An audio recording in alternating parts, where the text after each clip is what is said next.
Tax payers के बीच में खासी चर्चा का विषय रहते हैं income tax exemption, tax rebate और tax deduction.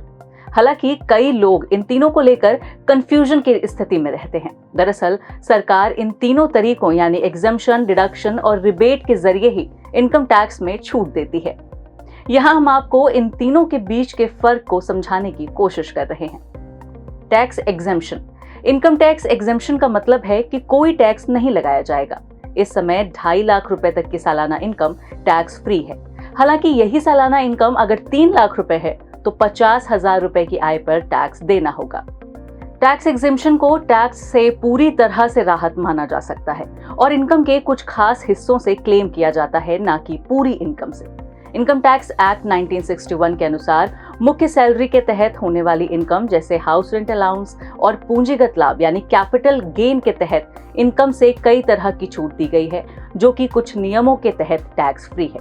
House rent allowance, LTA आदि एग्जेम्पशंस की कैटेगरी में आते हैं। Tax deduction.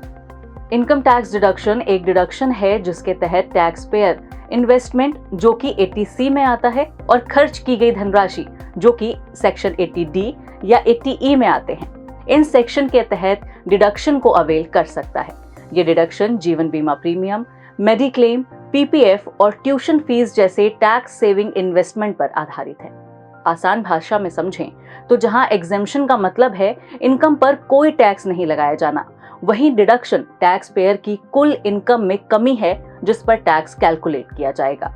अब बात करते हैं टैक्स रिबेट की। रिबेट के तहत इनकम टैक्स एक्ट 1961 के सेक्शन 87A के तहत टैक्स फ्री इनकम की एक लिमिट तय की गई है।